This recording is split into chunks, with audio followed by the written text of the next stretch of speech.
Bonjour ou bonsoir, amis du trading. Denis Diz de Pépitor de retour. Aujourd'hui, on va pas faire une revue de marché, on va plutôt parler d'un petit point technique, bon, un petit point de base que tout le monde doit connaître, mais bon, ça coûte rien de se rafraîchir la mémoire, et puis si jamais vous connaissez pas, ça peut être intéressant. C'est le money management. Donc le money management, c'est quelque chose de très très vaste. Donc on va juste parler de deux petits points aujourd'hui du money management. C'est le ratio gain-risque, c'est-à-dire savoir pourquoi il faut avoir un ratio de gain supérieur au risque pour rentrer en position. Et ensuite, le risque que l'on assume sur chaque position et le calcul de ces positions suivant le risque que l'on veut avoir sur son portefeuille. Donc j'espère que ça a été clair. Pour expliquer un peu tout ça, des dessins c'est plus facile que des paroles, donc on se voit tout de suite sur les graphes. J'ai donc pris quelques exemples pour illustrer un peu mes propos. Donc voilà, on va prendre SRP, mais ça pourrait être une autre action. J'ai pris la première un peu pour voir un peu ce qu'on peut faire.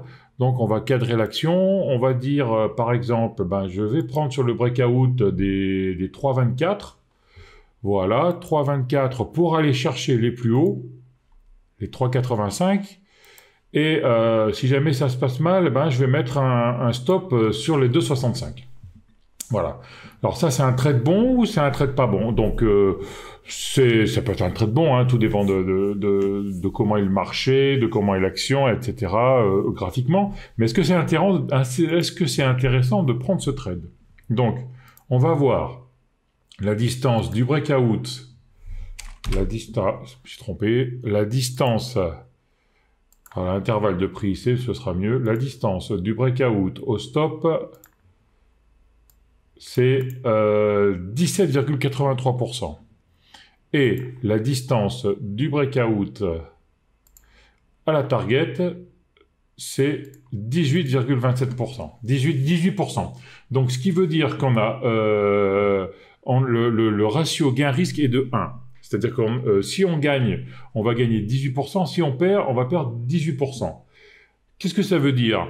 Ça veut dire que si on a une stratégie qui est basée là-dessus, pour pouvoir être rentable en bourse, il faut qu'on gagne plus souvent que l'on perd. Parce qu'en partant d'un a priori statistique en disant on a 50% de chance de gagner, 50% de chance de perdre, si on gagne autant que l'on perd à chaque fois, on sera flat.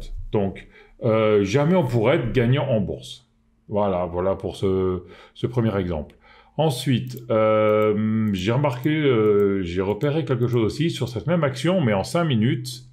Faites pas attention au breakout ou etc. C'est pas le sujet de notre vidéo, c'est plutôt le sujet sur le ratio gain-risque. Voilà. Là, on voit, on a une petite zone de congestion. On est descendu, on a chuté pas mal toute la journée. On aura peut-être un point bas qui est en train de se dessiner. Voilà, en 5 minutes, on voit un range qui est en train de se dessiner. Donc, le range, on peut le matérialiser par un rectangle. On va plutôt prendre une ligne horizontale, ce sera plus facile à calculer. Donc, on dit, le haut du range est à 3,005. Je vais mettre un stop. J'enlève la mèche parce que je dis que c'est un excès baissier. Donc, je vais mettre un stop à 2,97. Et ensuite, je vais aller rechercher les plus hauts à 3,095. Donc, quel est mon ratio gain-risque ici? Ici, si je prends à 3,005 et si je me fais taper, je perds 1,14%. Ensuite, si je prends toujours la même cassure et si j'arrive à mon target point, ça fait 2,93%.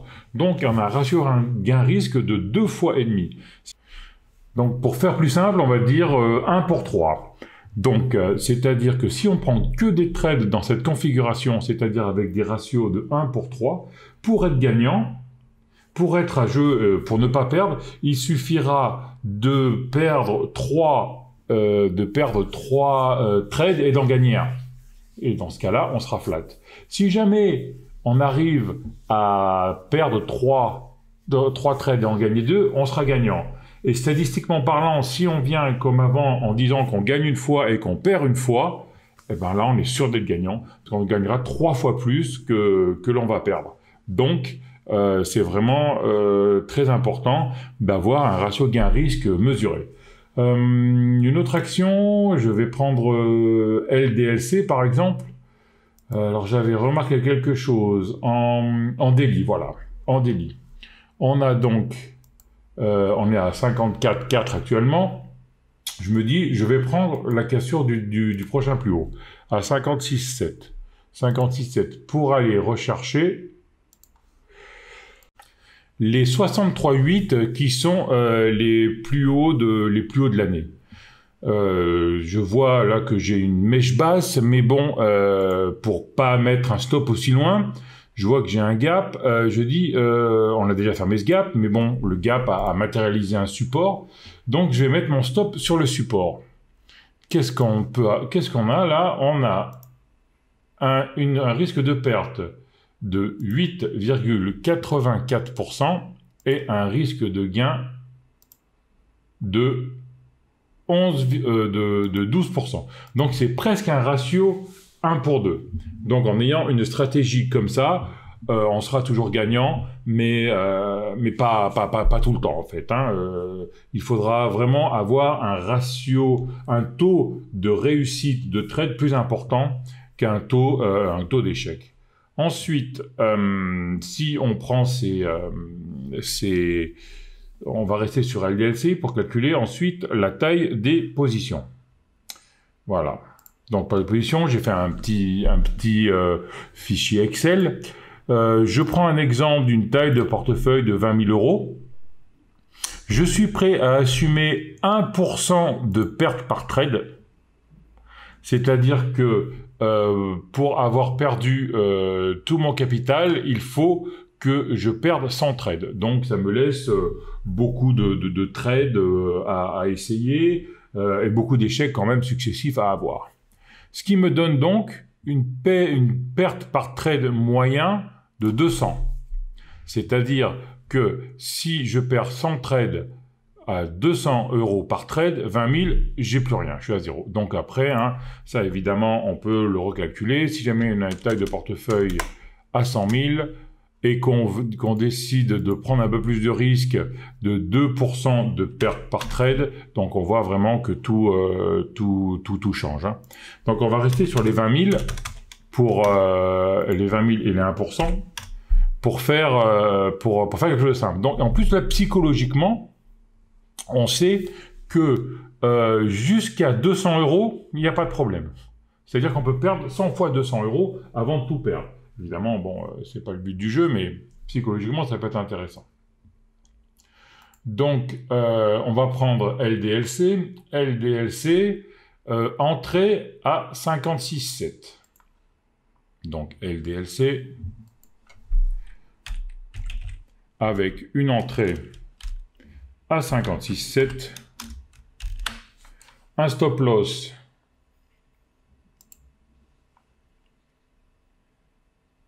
à 51,2. Voilà. Et ça me calcule automatiquement le nombre d'actions que je dois prendre. Donc, je dois prendre 36 actions. J'aurai une taille de 2060 € en rentrant. Si jamais mon stop est tapé, ma taille de sortie sera de 1860 € et on voit qu'on a bien une perte de 200. Prenons la target maintenant. Donc on avait une target sur LDLC de 63,8. 63,8, voilà. Donc on voit qu'on aura un gain de 258 € pour une perte de 200. Donc on voit bien que là, presque un ratio 1. C'est pas très viable comme trade, il faut vraiment presque gagner plus d'une fois sur deux pour être rentable. Je vais prendre le même calcul avec SRP. Donc SRP en daily, c'est en 5 minutes, voilà. SRP en 5 minutes, donc j'avais mon entrée sur la cassure des 3,005, on va en mettre 3,01. SRP 3,01. Le stop loss était à 2,97 de tête. Je vais quand même vérifier. Ouais, le stop loss était à 2,97 de tête. Voilà. Donc là, on a une taille de 5000 actions, donc de 15 000 euros. Bon, j'ai un peu exagéré, hein, parce que évidemment, on peut pas prendre une taille de près de 100%, mais c'est pour montrer que on a également une perte de 200 euros. Ce qui veut dire qu'en fait, suivant le stop loss qu'on a décidé, on peut prendre pour un même risque, donc le risque est toujours de 200 euros, on a dans un cas 2000 euros investis et dans l'autre cas 15 000 euros. Donc c'est assez intéressant parce que ça permet d'investir beaucoup et d'avoir peu de pertes dans ce cas. Et si on voit, si jamais le scénario se réalise, c'est-à-dire qu'on va à 3,095, on voit qu'on peut avoir un gain de 425 euros. Donc 425 d'espérance de gain contre 200 euros d'espérance de perte. On voit bien qu'on a le ratio gain-risque de 2. Donc si on prend toujours des configurations comme ça avec un ratio gain-risque de 2, pour ne pas perdre, pour être flat, on est obligé que de faire un trade gagnant sur 3 trades joués. Donc, ce qui est vraiment très intéressant. Mais au-delà de ça, ce qu'on peut voir, ce qui est intéressant, c'est que là, on a vraiment une très grosse position ici.